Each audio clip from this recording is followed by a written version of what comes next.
whoever goes in has got to buy a new deck of cards because these feel like they've been soaked in honey. I ain't gonna look at mine yet.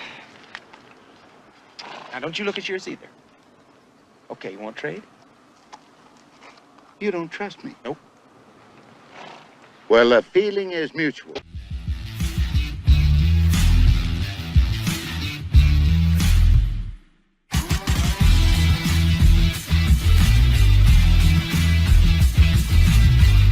Hey folks, it's the Blind Guy here coming back at you with another good old movie recommendation.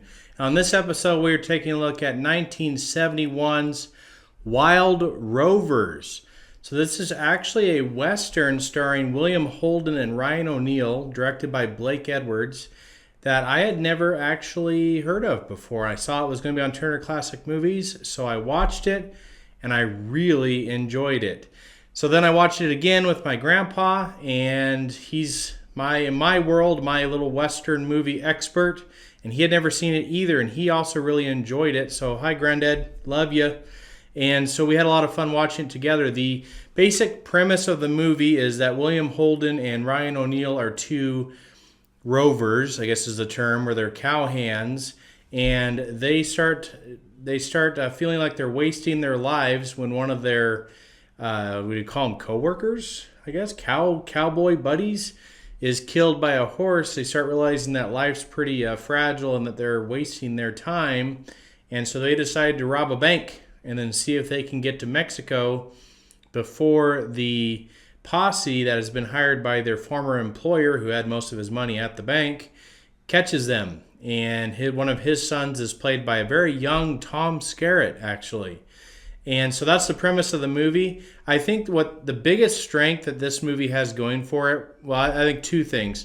The first thing is that, well, let's go with three things, actually. The first is that it feels extremely realistic. The way this thing is shot, I just feel like I'm actually watching people in the Wild West. None of it's over the top or crazy. It just feels like these are actual events. These could be actual people.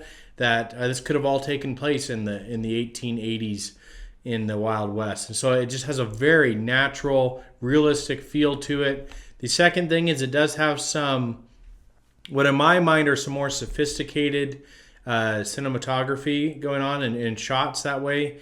Some a little bit more artsy-fartsy type stuff going on at times too, which I think is really pretty cool in this movie.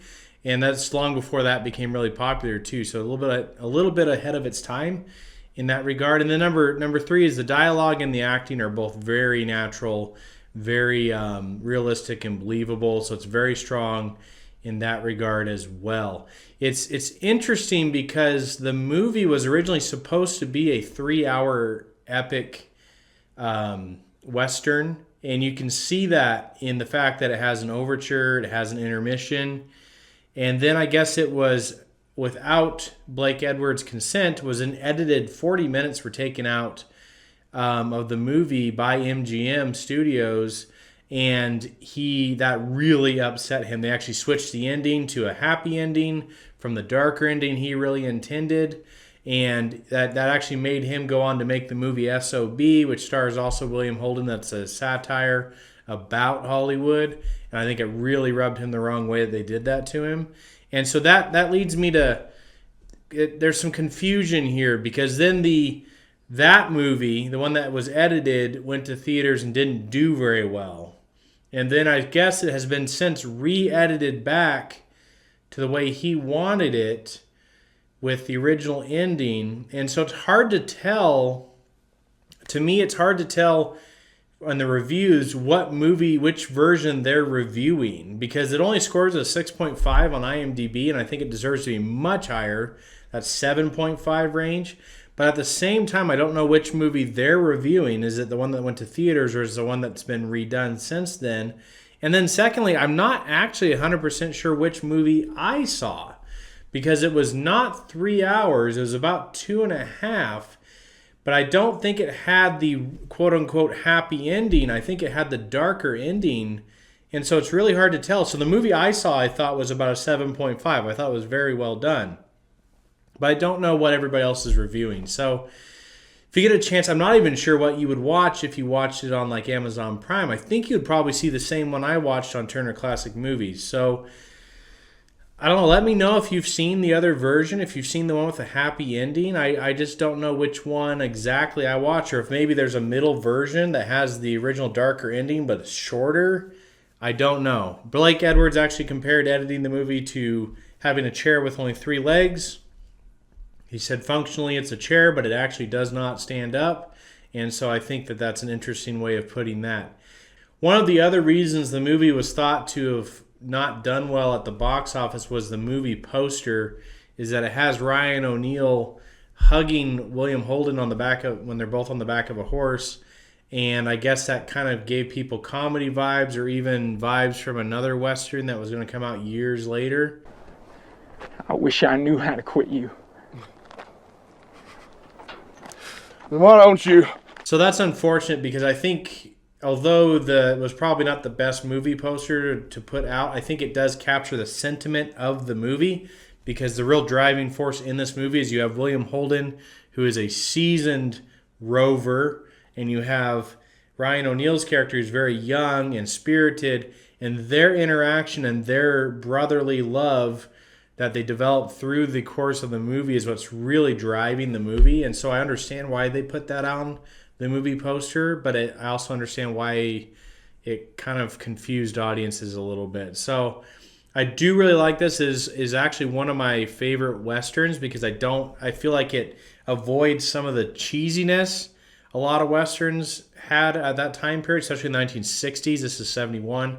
But at the same time, it doesn't feel like preachy at the same time, if that makes sense, like a lot of the neo-Western or the Western revisionistic movies did. So I just think it kind of hits that sweet spot of just feeling very realistic, but also staying off of its soapbox and just letting us enjoy a Western-style movie. I think William Holden's very funny in this movie, but in a very believable manner. It doesn't cheapen anything that's happening in the movie. So those are my thoughts on 1971's Wild Rovers. If you want to watch it, I'll put the link in the description below. If you want to send us an email, I'll also put that in the description below. I am actually, this is a big surprise, I am coming out with a book. And so that's what I've been spending a lot of time working on. But when that comes out, I'll let you guys know, and maybe some of you can check that out for me. So I really appreciate that. Thank you so much for watching the channel and giving us the thumbs up and the comments. I do look at every comment. I try to reply, or at least give them a thumbs up if it's something that doesn't need to be replied to. But I just really like and enjoy your guys' support and engagement, and really appreciate it. So those are my thoughts on another good old movie recommendation, Wild Rovers from 1971. I'll see you on the next episode of A Blind Guy's View. Laters on the Menjay. Latest on the Menjay.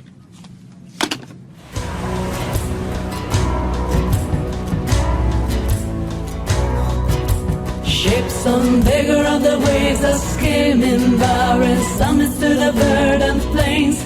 Each horizon is a new beginning.